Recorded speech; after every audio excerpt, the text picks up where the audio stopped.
எல்லாருக்கும் வணக்கம். Welcome back to our channel ரசிக்கும் நெஞ்சங்கள். இன்னைக்கு நம்ம சேனல்ல பார்க்க போற ரெசிபி பனீர் 65 ஃப்ரைட் ரைஸ். இது எப்படி பண்றதுன்னு வீடியோக்குள்ள போய் பார்த்து தெரிஞ்சுக்கலாம். பட் அதுக்கு முன்னாடி as usual thought of the day. கோவத்துல இருக்கிற உங்களோட அன்பையும் மௌனத்துல இருக்கிற உங்களோட வார்த்தைகளையும் யாரால புரிஞ்சுக்க முடியுதோ அவங்களே உங்களுக்காக படைக்கப்பட்ட உண்மையான உறவுகள். இப்ப வாங்க வீடியோக்குள்ள போலாம்.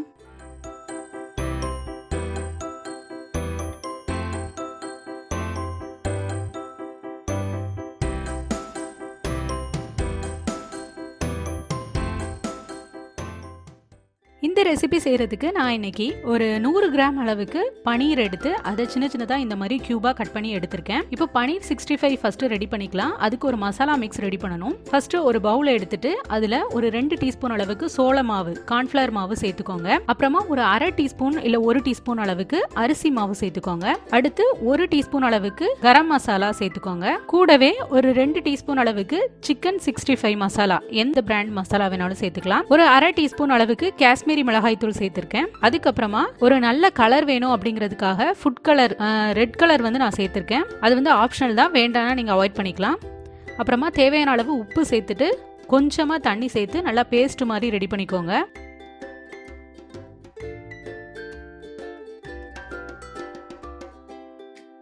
இந்த மாதிரி பேஸ்ட் மாதிரி ரெடி பண்ணதுக்கு அப்புறமா நம்ம கட் பண்ணி வச்சிருக்கிற பன்னீர் துண்டுகளை உள்ள சேர்த்துட்டு நல்லா எல்லா பக்கமும் அந்த மசாலா கோட் ஆகுற மாதிரி இந்த மாதிரி மிக்ஸ் பண்ணி வச்சுக்கோங்க. அடுத்ததான் நம்ம இப்போ இதை வந்து ஃப்ரை பண்ண போகிறோம். இதுக்கு வந்துட்டு நம்ம டீப் ஃப்ரை பண்ணணும் அப்படின்னு அவசியம் இல்லை. டீப் ஃப்ரை பண்ணனாலும் நீங்கள் வந்து நிறைய ஆயில் ஊற்றி அந்த மாதிரியும் பண்ணிக்கலாம். அப்படி இல்லைனா இந்த மாதிரி தோசைக்கல்லில் கொஞ்சமாக எண்ணெய் சேர்த்துட்டு நம்ம மிக்ஸ் பண்ணி வச்சுருக்கிற இந்த பன்னீர் துண்டுகளை இதில் சேர்த்து இந்த மாதிரி எல்லா பக்கமும் வேகிற மாதிரி இந்த மாதிரி பெரட்டி விட்டுக்கோங்க.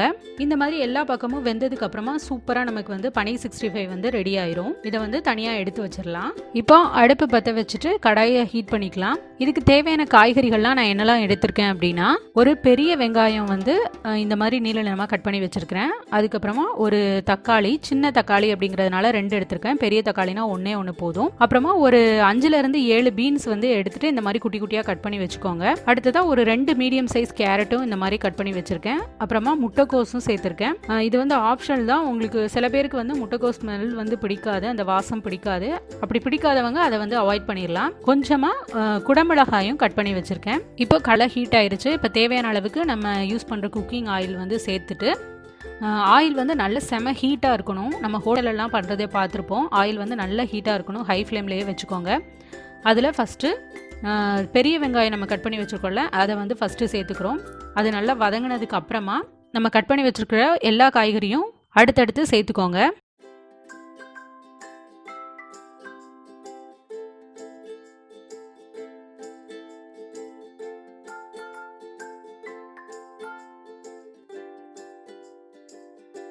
காய்கறிகள் எல்லாம் சேர்த்ததுக்கு அப்புறமா அது வேகிறதுக்காக கொஞ்சமாக உப்பு சேர்த்துக்கோங்க. உப்பு சேர்த்துட்டு நல்லா கிளறி விடுங்க.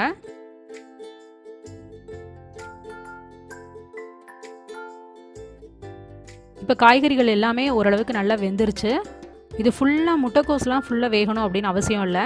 ஏன்னா அந்த க்ரன்ச்சினஸ் இருந்ததுன்னா நம்ம சாப்பிடும்போது ரொம்பவே நல்லாயிருக்கும். இப்போ தேவையான மசாலா எல்லாம் நம்ம சேர்த்துடலாம். ஹோட்டலெல்லாம் சேர்க்குற மாதிரி நம்ம வந்து சாட் மசாலா அந்த மாதிரிலாம் இல்லாமல் இது நம்ம வீட்டில் இருக்கக்கூடிய மசாலா பொருட்கள் தான் நான் சேர்த்துருக்கேன். ஃபஸ்ட்டு 1 டீஸ்பூன் அளவுக்கு சிக்கன் மசாலா சேர்த்துக்கோங்க. எந்த பிராண்டு சிக்கன் மசாலா வேணால் இருக்கலாம். சேர்த்துட்டு அப்புறமா ஒரு அரை டீஸ்பூன் அளவுக்கு காஷ்மீரி மிளகாய் தூள் சேர்த்துருக்கேன். அடுத்ததாக ஒரு அரை டீஸ்பூன் அளவுக்கு கரம் மசாலா சேர்த்துருக்கேன். தேவையான மசாலா எல்லாம் சேர்த்ததுக்கு அப்புறமா நல்லா மிக்ஸ் பண்ணிக்கோங்க. அந்த மசாலாவோட பச்சை வாசனை கொஞ்சம் போனதுக்கு அப்புறமா ஒரு 2 அல்லது 2 டீஸ்பூன் அளவுக்கு தக்காளி சாஸ் வந்து சேர்த்துக்கோங்க. தக்காளி சாஸ் அப்படி இல்லைனா தக்காளி கெச்சப், டொமேட்டோ கெச்சப் இருந்தால் கூட நீங்கள் சேர்த்துக்கலாம். அப்புறமா ஒரு 1.5 டீஸ்பூன் அளவுக்கு சோயா சாஸ் சேர்த்துருக்கேன்.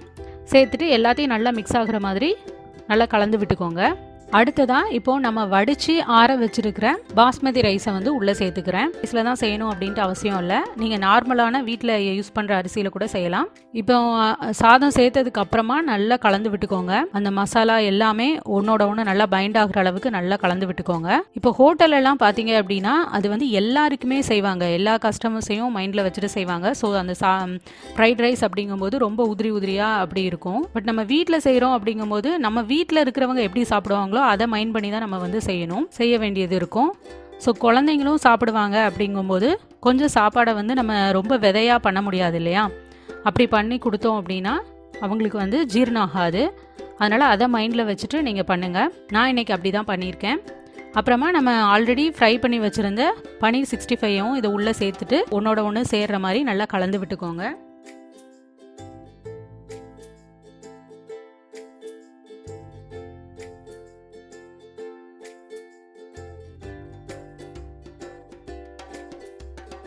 இப்போ கடைசியாக கொஞ்சம் தேவையான அளவு உப்பு சேர்த்துருக்கேன். நான் வந்து சாப்பாடு வடிக்கும் போதே அதில் தேவையான அளவு உப்பு சேர்த்துட்டேன். அதனால் உப்பு செக் பண்ணி பார்த்துட்டு தேவைப்பட்டதுனால கொஞ்சமாக சேர்த்துருக்கேன். அவ்வளோதான், நம்மளோட சூப்பரான ரொம்ப ரொம்ப யம்மியான பனீர் 65 ஃப்ரைட் ரைஸ் சூப்பராக ரெடி ஆயிடுச்சு. இது குழந்தைங்கள்லேருந்து பெரியவங்க வரைக்கும் எல்லாருக்கும் கண்டிப்பாக பிடிக்கும். கண்டிப்பாக நீங்களும் வீட்டில் ட்ரை பண்ணி பாருங்கள்.